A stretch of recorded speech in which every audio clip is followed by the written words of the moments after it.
All right, jumping right in. Good afternoon, everyone, and thank you for joining. We're here, day one of Unite.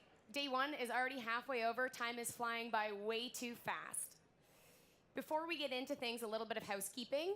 Just like our last talk, there'll be some time saved at the end for a live question and answer period. So you can use the Unite app, open up the menu, find the question and answer module, use code UNITE, select track 2 for scaling, and we'll save some time at the end to get to some questions. Jumping into things. My name is Alicia, and I've been with Shopify for about 5 years now, with half of that time spent working with our sales team and the other half working with our partners team. The lights are quite bright, but looking around the room, I see some familiar partner faces, which is amazing. And for those of you I don't yet know, thank you for joining, and I look forward to meeting you later at one of our networking breaks or the super fun party that the Unite team has planned for us tonight. During our time together this afternoon, we'll be discussing how you can position and sell Shopify Plus. And we'll be joined by an all-star panel of partners who today are fairly active working and selling Shopify Plus to their clients. However, it wasn't always that way. Before we bring them out, I'd like to just set the foundation for what is Shopify Plus. So we all know that as a business grows, their needs evolve and change, becoming more complex. This is true from a partner lens as well. Many of you in the audience may have started out your career freelancing, be it in design or development, where you typically took on smaller projects, you had lower overhead, and the additional systems and tools required to run your business day-to-day were pretty streamlined. Fast forward from freelancing, maybe you came together with a few people, you formed a company, and things started to grow from there. You maybe were 5 people who grew to 10 people who grew to 20, and then one morning you wake up and the unthinkable happens. You've grown from 20 people to over 200, like our partner Bold, who just hit that milestone recently. And as your business has grown with each level, things have become more and more complex, and what's required to run your business day to day has drastically changed. This is exactly what happens to our merchants as well. When their business reaches a certain level of complexity, Shopify Plus is the answer. Now, most of you probably have some baseline familiarity with what Shopify Plus is, but to sum it up, Shopify Plus is our offering that helps high-growth, high-volume merchants grow bigger, faster. It's built off the same platform as Shopify's other business plans. However, there are additional tools and resources included with Shopify Plus that are specifically designed to accelerate a brand's growth and address the inherent complexity of being a larger business. On the tool side of Shopify Plus, a few notable differences from our smaller business plans are that Shopify Plus merchants receive access to a wholesale channel. They have the ability to customize the checkout. They can use scripts for payment and shipping options. There's room for international growth with our expansion stores. If they run a flash sales model, they can use our tool Launchpad to ensure smooth product drops any hour of the day. And my personal favorite is that Shopify Plus merchants can save valuable time and resources by leveraging the power of e-commerce automation through our proprietary tool, Shopify Flow. In terms of the additional resources included with Shopify Plus, every Shopify Plus merchant receives access to a merchant success manager. And this is their dedicated point of contact at Shopify who gets to know them and their business. As needed, Shopify Plus merchants can work with a launch engineer who's there through migration and launching on our platform, and they'll also work alongside you as a partner to provide guidance and support. And as a given, our Shopify Plus merchants receive access to 24/7 priority technical support. Now, there's certainly other benefits to choosing Shopify Plus. This is intended as a high-level overview only. And as a partner in the audience, if you think you have a client that might be a good fit for Shopify Plus, come work with us. You can work with our sales team and our solutions engineering team to help scope out and see if it's really the best fit for the merchant. And if you want to learn more, talk to your partner manager. So with that in mind, you might be wondering how to identify what a Plus merchant looks like. Now, I'm biased, but Shopify Plus merchants are the greatest because they come in all shapes and varieties. Let's dive into some of these characteristics with regards to industry, size, current setup, and location. In terms of industry, as you can see, Shopify Plus has brands across all industries, from fashion and apparel to home accessories and furniture, electronics, healthcare, beauty, food and beverage, and more. There isn't really one industry for you to focus on because, as you know, the Shopify platform is flexible to meet many needs of commerce. In terms of the size of businesses that Shopify Plus is a good fit for, we typically see merchants ranging from high six-figure businesses to nine-figure businesses and well beyond. It's really important to note that there's little correlation between the revenue size of the business and whether or not Shopify Plus can meet their needs. It's much better to frame it in terms of the level of complexity of the business. For example, a new brand in the fitness apparel world, Gymshark, who I'm sure most of you are familiar with, started out just a few years ago, but they've been on a crazy fast trajectory. And they choose Shopify Plus because they want to focus on what they know best, growing their brand, their products, and their community. They don't want to have to worry about IT debt, clunky resources, or a slow-to-innovate platform, so they choose us. On the other end of the spectrum, well-established, mature brands who've been around far longer than most of us, large CPGs like Nestle or L'Oreal, they choose Shopify Plus as a solution because they want to experiment with new products in new markets or develop out their own direct-to-consumer channels. And Shopify Plus lets them do this in a cost-effective and efficient manner. When looking at the current technical stack of merchants a fit for Shopify Plus, we typically see them migrating off of other e-commerce platforms over to us from Magento, Salesforce Commerce Cloud, WooCommerce, BigCommerce, custom-built platforms, as well as upgrading from other Shopify business plans. We often see them using a lot of the same technologies that you'll find in our app store or our Plus Technology Partner Program, like LizTrack for email marketing, Avalara for taxes, or Nosto for personalization. Shopify Plus merchants usually have sophisticated fulfillment and inventory needs, so there's typically an ERP involved, be it NetSuite, Dynamics, you name it. And some Shopify Plus merchants operate purely online. Some have one brick and mortar location, some have multiple, and some run pop-up shops. So it's truly a diverse bunch. And finally, location. Where in the world can you find Shopify Plus merchants? The answer is everywhere. Now, in reality, true to Shopify as well, a large majority to date of our merchants have come from English-speaking regions like North America, the UK, Australia, and New Zealand. However, with the exciting announcements that we all saw on the main stage this morning, there's very fast-growing markets spreading throughout EMEA, APAC, South America, and more.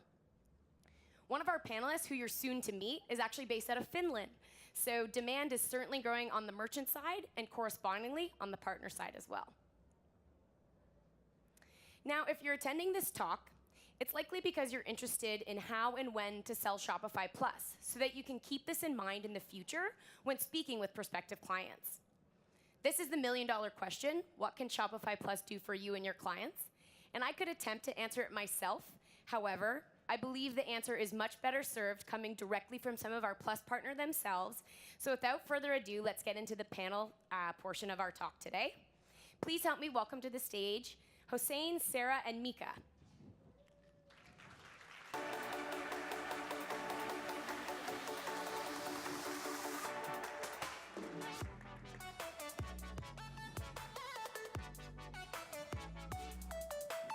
Awesome. Welcome, guys. Cool. So before we get started, can you each introduce yourselves and share a little bit about the company that you're here representing today? Miika, we'll start with you. Hi, greetings from Finland. This is the Finnish one, spoiler alert. About 20 years, I used to be an online merchant at 5 retail chains in Finland. The biggest was like 25,000 employees, and the smallest was 500 employees. And my online businesses were from 1 million to 100 million US dollars. And my biggest challenge in my career was that my focus was always at the wrong things. It was always at technology challenges instead of making business and doing marketing and sales. And I used like Magento and IBM WebSphere Commerce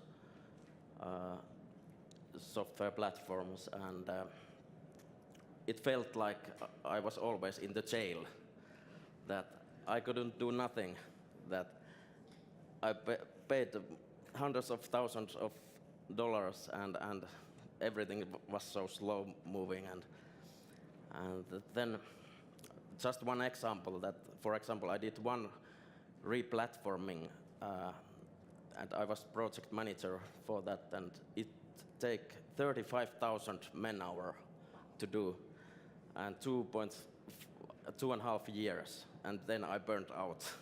So I know what kind of pain you can have with the old-fashioned e-commerce platform. So now we founded this Woolman 1 year ago, and our mission is really to help customers to focus to business instead of technology challenges. That's awesome. You've freed many merchants from the Slavery. jail that you yourself have firsthand experienced. Yeah. Sarah? I'm Sara Bacon. I'm the founder of Command C. We're an e-commerce rescue, development, and optimization agency. We were one of the first 12 Shopify Plus partners. And the clients that we work with typically range between 1 to 25 million in sales annually. And the majority of our work is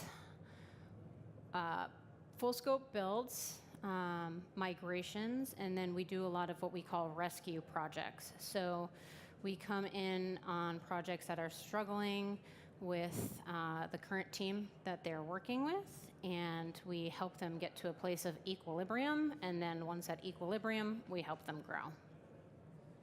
That's awesome. And last but not least, Hossein. Yeah, so my name is Hossein. I'm from Satel Creative. We have an amazing growing team of 18 in Vancouver. The team that we have, they always make me and make our company look good. I always tell our teams that we're breaking the rules, being a small company working with all these big merchants and doing all these fun things. And Shopify Plus helps us do that. And it's really been a great ride going from a background of retail and accounting into e-commerce. I got into e-commerce in 2008, but we ran away from it, and got back into it when I saw Shopify, and it has been a great ride. So it's been a very great experience working with Shopify Plus. Awesome. And it's been awesome on our side as well, working with all of these partners. So when you move upstream and you start working with more complex clients, it correlates to more complex projects. And you pointed out too, Hossein, you guys are a small team working with really big merchants. So I'll direct this question towards both Sara and you, Hossein, as you two have been in the Shopify ecosystem for many, many years, one of the first 12 partners. So do you have any advice or best practices in terms of changes that Command C or Satel Creative had to do internally to start working with more complex brands and projects? Sara? Yeah. So I'm all about project management, and I think that's one of the biggest areas to beef up in as an agency moves upstream. Enterprise level clients often have multiple stakeholders, and those multiple stakeholders often have strong opinions, and often those strong opinions are conflicting with one another. So having the project management skills and to navigate that effectively while maintaining a positive client relationship is extremely important the larger you get. And also just the organization of multiple large projects that are all going on simultaneously is key. The other thing that comes to mind for me is sometimes we can be growing. We iterate every day. Our process is improving and being tweaked every single day. And sometimes you can grow at a rate that makes it difficult to document that or have a system for managing the documentation of that and then conveying that to all the team members that need to be aware of those things. So it's been very important for us to have a system of documentation and in place, and how to optimize that process is really important. Totally. The navigating of multiple stakeholders. So I'm now on the sales side of Shopify, and just as you are interacting with these clients, it can prove challenging when everyone's pushing their own agenda. So solid processes, a good project management team, that can definitely help. Yeah, Hossein? and that's a really great point. And just to add to that, when you do work with more established businesses, they might have tougher requirements, but what works well is that you get to work with them, not take all their requirements, go disappear for a few months and do a waterfall style of development. It's more agile, it's more fun, it's more collaborative. One thing that always happens is that I always tell our clients that first thing I'm going to ever tell you when I get on a call is the bad news. And I start with the bad news, and then I say, well, here's the things that we can do about it. And we figure the problems out together. That's one of the key things, is that these guys are good at business. They've established that. They're better than us 99% of the time at business. So one thing that is really fun is solving those problems for them, with them. And the rewards are endless, because once you solve those, you see how they go and kill it out there with the things that you've done. So every day there's a lot of rewards in that. That's awesome. So pivoting now to Miika from Woolman, you've been in the Shopify Plus ecosystem for just over a year now. I remember we met last year in San Francisco at Unite for the first time. So your agency is pretty new as well, Woolman. Can you speak to some of the benefits that you guys have experienced, since your background's in retail? I know some of your other founders, their background is in the technology side. But what are some benefits that you've seen working with Shopify Plus as a company, and what you can pass along to your clients? Yeah, there's a lot of positive things. And when we started our company, we actually started directly with the Shopify Plus. Of course, we do smaller also, but we investigated many options because we were so frustrated that why everybody has to hit head to the wall. So we studied, and then we found out that Shopify ecosystem is very scalable. We can do great things for big customers. We can tailor things, and still the role of technology is small from the merchant's point of view, and we can focus to help with how to do business and use Shopify Plus to make it easy. And other benefit is that since we are fast-growing company, Shopify Plus type of projects give us more predictability. We can hire people. Now in 1 year or in 10 months, we have grown to 17 employees. Wow. And those kind of projects gives us, we can. Definitely. Innovating right alongside those big, fast brands. And to Hossein's point, too, it's, I'm going to go back to this freeing them from technology jail, because I love that you say that, but letting them focus on what they know best, their business. They're big, they're well established, and you guys are just there to help enable them and take care of technology so they don't have to worry about that. They can focus on what they do best. So Hossein, I'm going to ask you to go back in time a little bit to your very first Shopify Plus project. I know we've talked about it a little bit, but for the audience, do you remember the most difficult aspect or what was unexpected to you when you had that first conversation about getting a client onto Shopify Plus instead of one of Shopify's other business plans? So that one actually was easy. So I had a meeting with a client, and I said, we really need to move from Joomla. It was that was the reason we got out of e-commerce in 2008. And shout out to Joomla people. But the thing is, I said, yeah, we need to move, and I really think Shopify is the one. This is like, it has an API, it has a lot of things that we need. And he's like, well, how much does it cost? I said, well, there's a whole bunch of plans. It's like $30, $70, and like another one like for 100 something. He's like, no, I'm not going to build my business on a thing that costs $30 a month. That's ridiculous.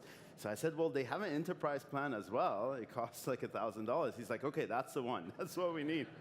So that was the first Shopify Plus project that we did, and funny enough, now, like, after all these years, they're very thankful for that, and they're using a lot of the cool features of Shopify Plus. There's a lot of deep integration with their 20 stores that they have for doing a lot of stuff that now Shopify POS is going to be doing. That's another good synergy, by the way. One last note that if you're thinking of doing Shopify Plus, think about doing Shopify POS as well with all the great things that was announced today.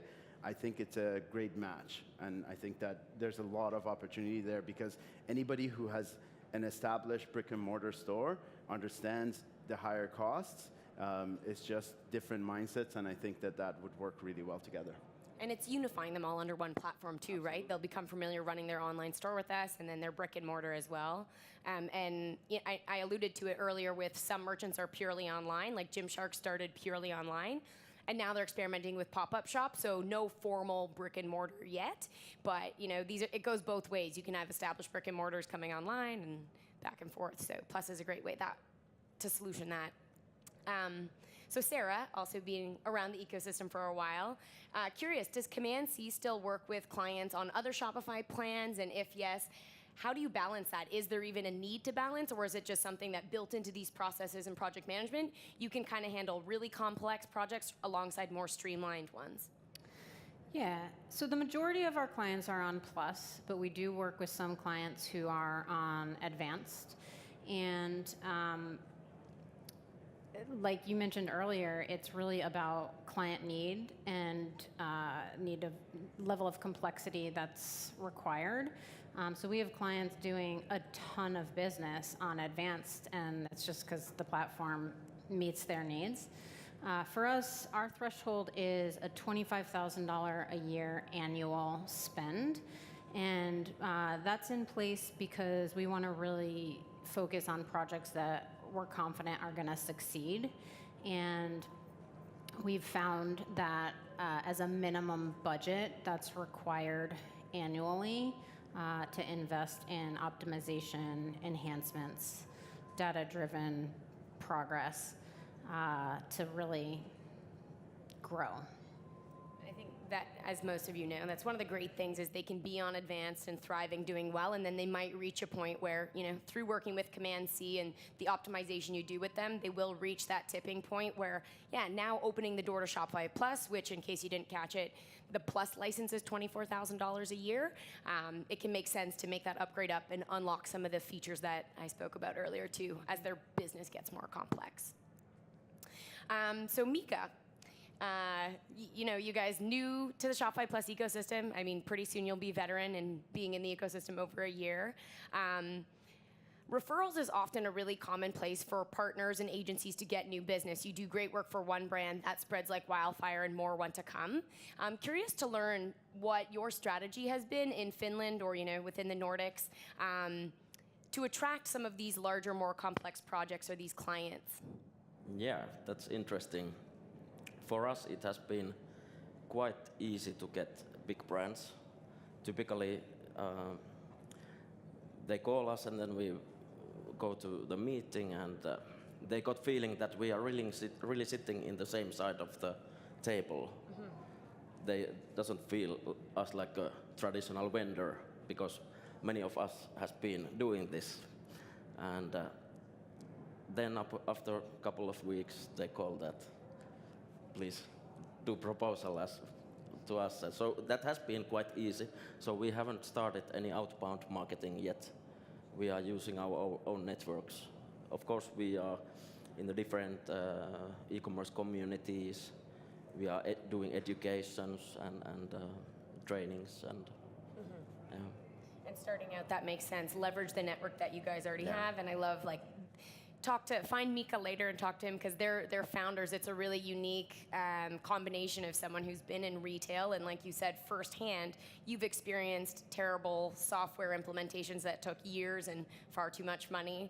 And then your other co-founders being on the technology side. So yeah, really aligning yourself on the side of the merchant probably makes the Shopify Plus conversation easier because you know what they're going through and you can say, hey, we've seen the light per se. So Hossein, Woolman hasn't started any outbound strategy yet. Has Satel Creative taken on any outbound sales? Do you have a sales team, or how do you guys find new clients outside of referrals? Referrals maybe being a given at this point. For sure, good question. So we have our business development manager, Scott, who's here, but we don't do any outbound. What we focus on, both Scott and I, is relationships.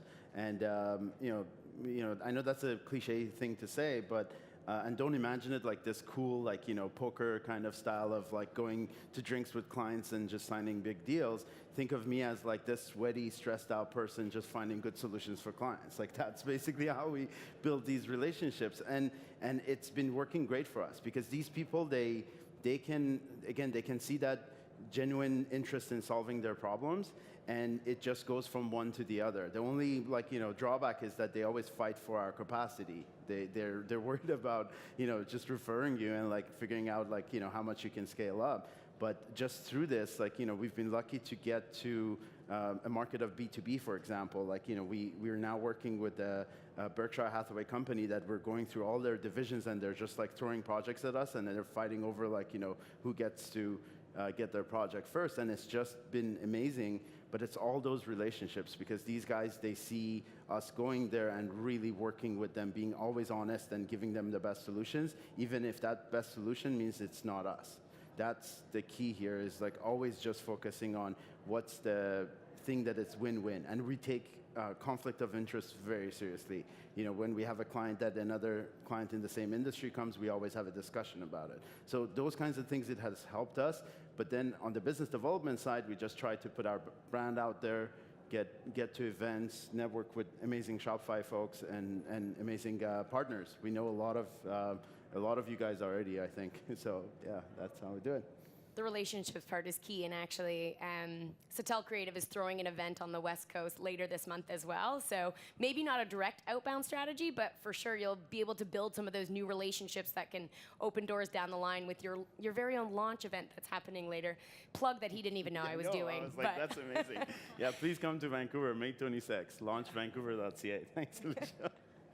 Sara, do you have anything to add from Command C in terms of, do you do an outbound strategy? Is it referrals? Is it leveraging your network kind of like Woolman has done, or building those relationships? What's it look like for Command C to find new clients? Yeah, so last year we implemented a content strategy, and the content strategy originates from, I'm our primary biz dev person, and anytime we get a lead, I identify the top 3 pain points that client is struggling with, and we document that, and we collect that data from every inquiry we get, and we pattern match, and we search for common pain points that customers are struggling with, and then we write to those issues. So that's been really helpful this year as well. So from relationships, networking, content strategies. Shifting gears a little bit, so maybe you've got that client at the table, you're having a conversation. Let's talk RFPs, everyone's favorite acronym. And Sara, I'm going to direct this one at you. Do you guys respond to RFPs? What does that look like in the world of Command C? And any advice for RFPs specific to Shopify Plus builds? Yeah, so I think about RFPs a lot. And the first thing to note is that not all RFPs are created equal. When we get an RFP, I immediately kind of address 3 criteria. First, I ask how many agencies they've sent the RFP to. Ideally, they say 3 or 4. If they say 5 or more, we don't bid, because it means that they see us as a commodity, and we can't compete in a commodity space. We're a strategic partner. Secondly, I ask them to share details about their budget, even if it's just a range. If they won't share their budget, we typically don't bid. And finally, I ask them if they're willing to get on a phone call with me. And if they're not, I absolutely do not bid. And if they do, I know that there's a certain level of collaboration there, and I know that I can earn a client's trust and also weed out a client that we don't work with very quickly over the phone. So If they pass those criteria, I go through the RFP and look at it for caliber. And I try to, I'll like mark up an RFP with my feedback of points that I think need further investigation, questions that I have, and then I'll usually get on the phone with them and kind of talk through all those things. And what I think is really important with regards to RFPs is understanding why the client is putting them together. So they're putting them together because they're in an industry that's told them that that's the right way to solve their problem and to get their need met. And what's really, really dangerous about RFPs is that they lend themselves to clients self-prescribing. And while absolutely the client knows their problems better than anyone else ever will, they absolutely do not know the right solutions to those problems. And there's something that happens when a client puts pen to paper and they're like, oh, this is what I need, that it like solidifies it in their mind that this is the answer to their problem. And I find that super dangerous. And I think as an industry, we all need to break down that myth, and that the right solution is a technical discovery process where you have a series of discussions with multiple stakeholders. Sometimes the person writing the RFP has not consulted the rest of the team, or a million different things. Sometimes the company has hired a consultant to help them produce that RFP, and those are a much higher caliber RFP typically. But technical discovery, where we, the implementation services company, are helping them to excavate the true needs of their platform and their ecosystem, and helping them to vet the very best solution, not only for today, but for tomorrow. And that should be a paid process. I think for many years, our industry has been spending an immense amount of time giving away our collective expertise through RFPs, and I think that as a community, we need to make a decision to value ourselves more than that and to not give that away.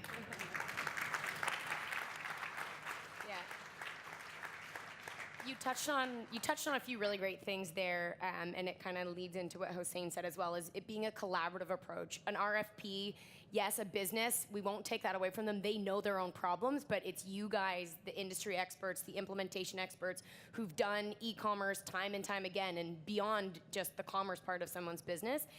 It's like you guys stepping up to be the consultants as well through paid discovery, paid technical scoping.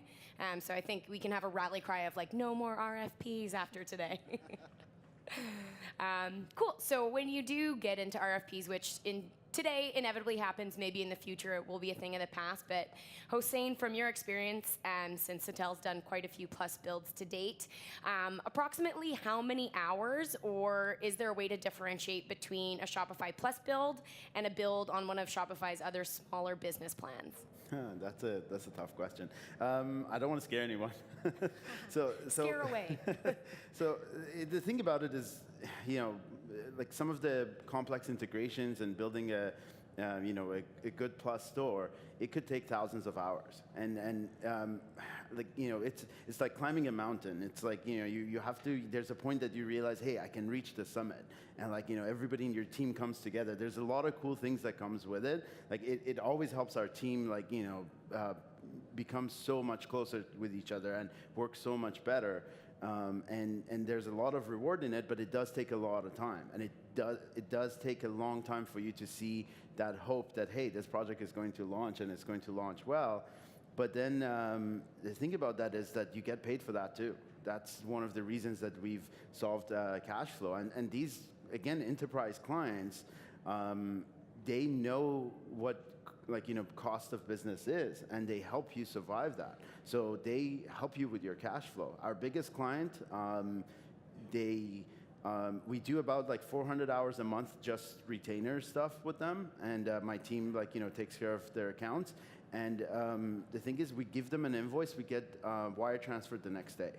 and that's like ridiculously, helpful. It allows us to prioritize them and do things for them. So the hours are long, but the rewards are endless.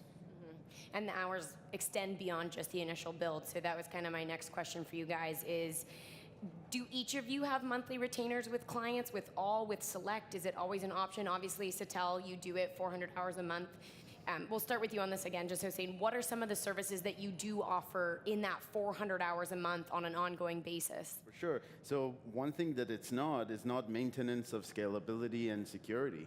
Like, we don't have to worry about that. So it allows us to, really focus on fun things with the client. They just send us a message and say, hey, we want to do this thing for Mother's Day. And then, our team designs it, plans it, and does it. So it's like a lot of retainer work that is not boring, doing the same thing over and over again, dealing with the same bugs and whatever that might come through. With cart scripts, you could do amazing promotions. With Flow, you can create amazing systems. Our clients keep finding new tools that they want to use, and we keep building integrations with it. And again, like from those partnerships, new things come out as well. So there's a lot of fun stuff to do on a recurring basis.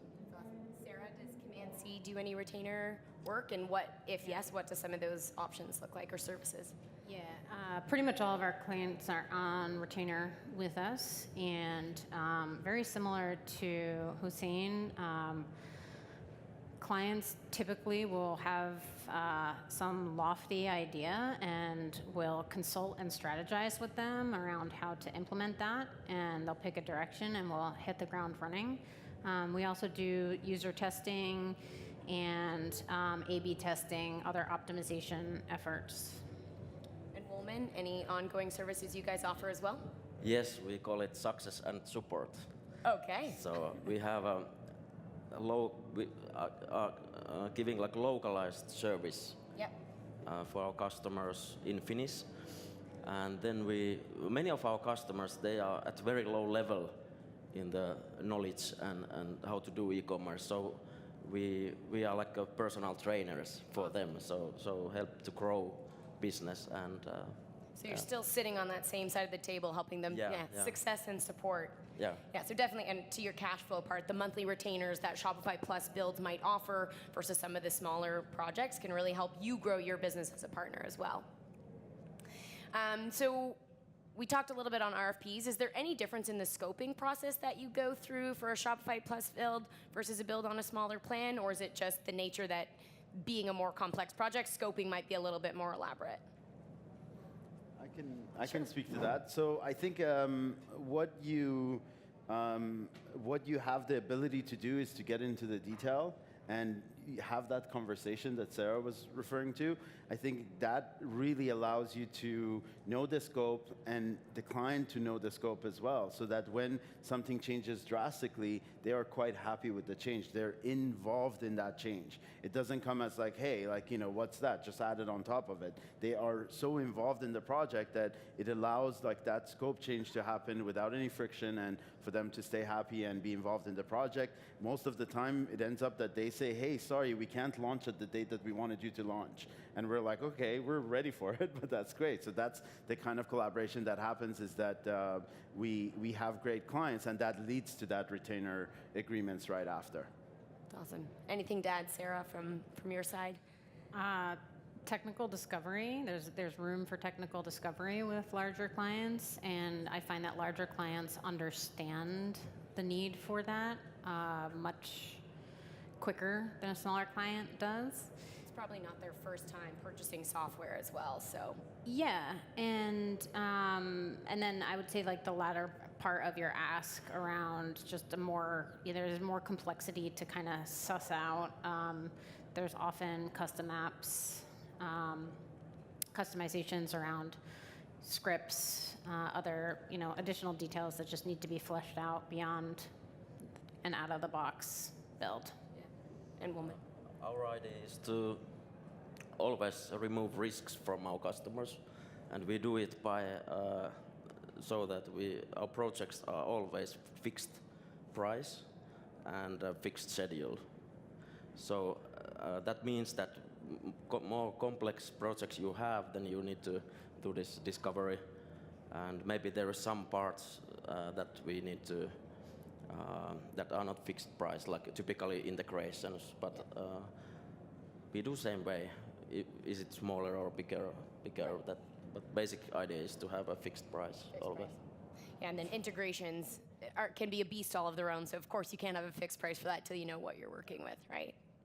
All right, so one last just kind of power round question. I know I covered some of the additional tools and features with Shopify Plus, but I'll ask each of you, what is the number one thing demanded or that kind of seals the deal for Shopify Plus when you talk to clients? So Hossein, what is the one Shopify Plus selling feature that for Satel usually seals the deal? Yeah, so there is flow, there is card scripts, there's all those things. But for me, again, it's that scalability, security. It's hassle-free. People come to us and they're like, oh, Shopify is not made for our business. It's made for small businesses. And then I bring up like Colourpop and Kylie, our clients, and I say, yeah, well, Kylie does 25,000 checkouts a minute. And then they're like, what? What happens? Yeah. And then I'm like, yeah, that's the platform you want to be on. So I think that, like, you know, and the examples of how much marketing you can focus on using Shopify Plus instead of being on any clunky on-premise system, I think that's basically the main thing for us. Story of scalability. Yeah, everyone wants to be at 25,000 checkouts a minute. Sarah? I don't have an original answer for this question. I think it's very much the same thing. Clients are increasingly concerned with security and scalability, and you know, the minimized risk of being on Shopify Plus with regards to that is the thing that usually seals the deal. Yeah. Miika, anything to add? Yeah, trust is the word. Trust is the word. Yeah, for our customers and us, that we really don't have to wake up in the morning and find out that half of products has disappeared from the store or something like that. So I think the trust part. Awesome. Yeah. All right. So we will get into some Q&A right now. So for any questions that you've put in the app, I'll try to get as many as I can. And if not, come find us later. We'll be hanging around the networking and events later tonight. All right, so a question from Anonymous.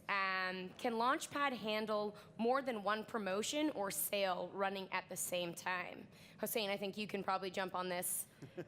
I actually don't know that. That's a great question.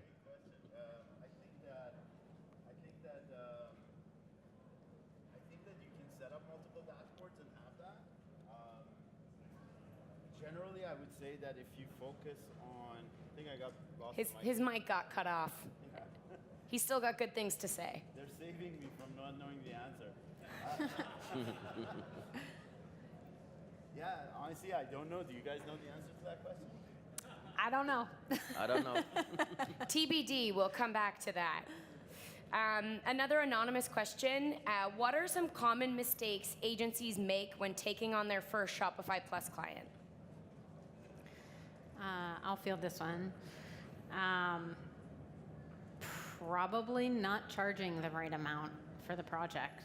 I think anytime you're doing something for the first time, you don't have the previous experience to draw on to inform what it might actually be like. And I also know for myself, when I'm excited about something and there's like an urgency, then I can tend to do a little bit more to try to win the job, and that doesn't serve me most of the time.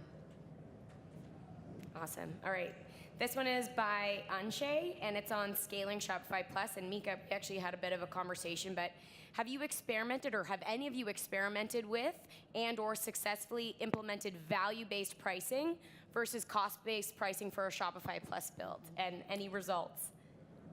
So Miika? Yeah, we are practicing. They're practicing. They're actively practicing Anshay. So find him later, but anything at a high level to share for value-based pricing versus cost-based pricing? Yeah, I think it's challenging for vendors that because if you are in history used to always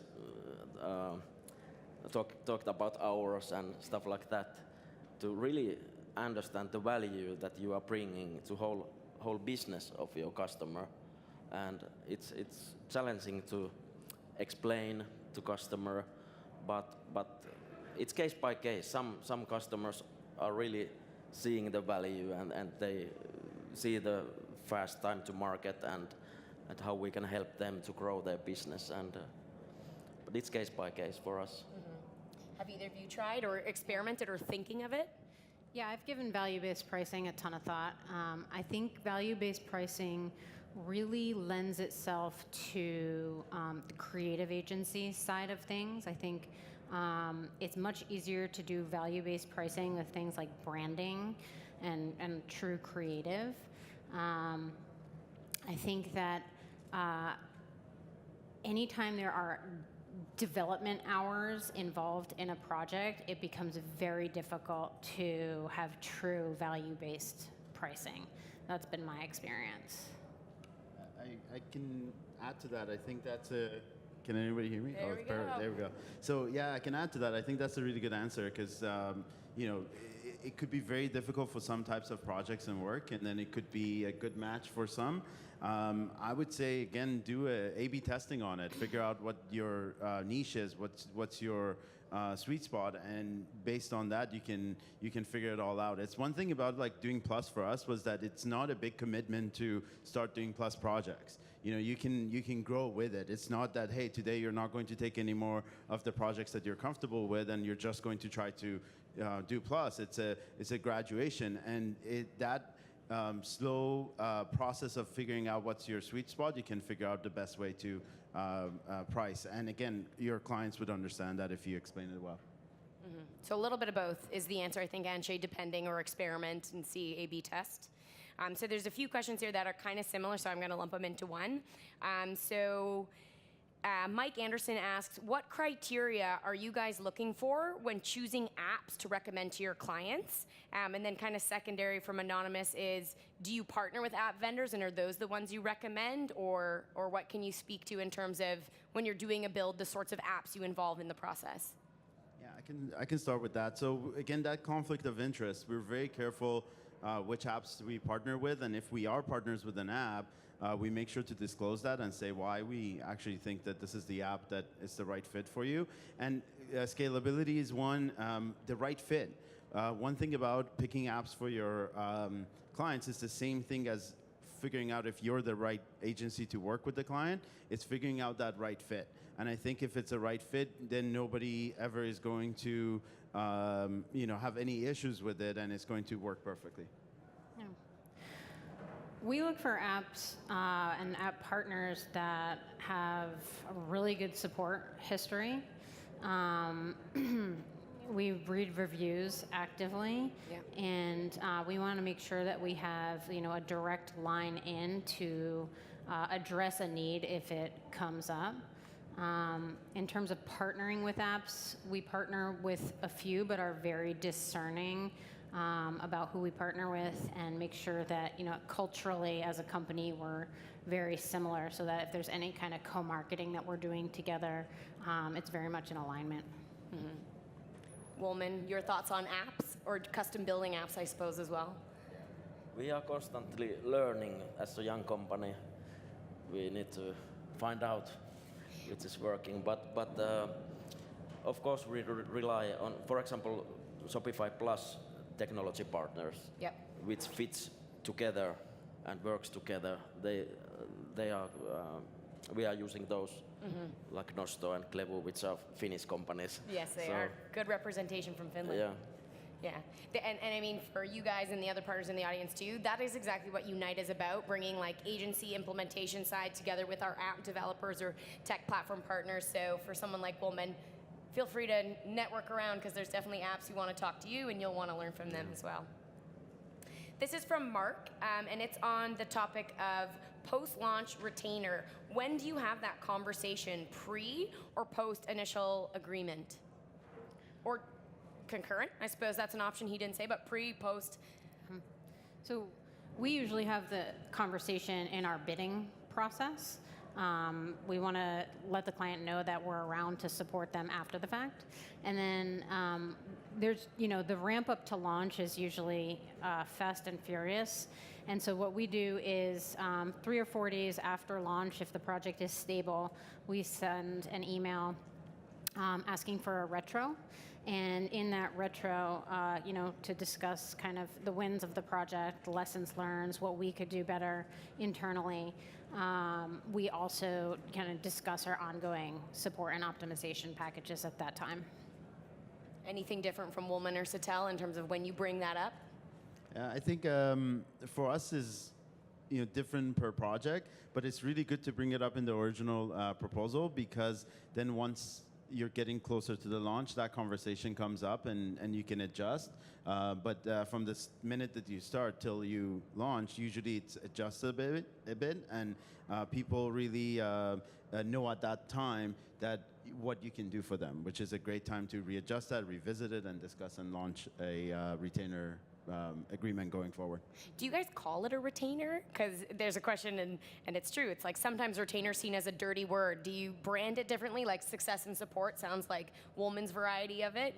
Do you call it different? We're stealing that from them. Yeah, it's such a Everyone, hard word. success and support. Maintenance. It's like they're all negative words, but success and support. Yeah, Team Jen. Make sure you take note of that. Sara, what do you call it in your world? Retainer isn't a dirty word to me, but we, the kind of the discussion around it talks about ongoing support and optimization. That's kind of the phrase that we use. Yeah. But we do call them retainer packages because I want it to be implied that there's a commitment behind it and that it's ongoing and that we're reserving resources for you each month. Totally. And for merchants who are coming off maybe more traditional enterprise platforms, they are used to retainers being money sunk into security and patches and updates, so rebranding it to success and support, or letting them know too that this is kind of an ongoing relationship. But all right, so that's all the time we have. I apologize for all of the questions that just keep flying into this iPad, but there is a break right now, so we can all head outside and come continue the conversation with any of our amazing partners. But thanks for joining, guys.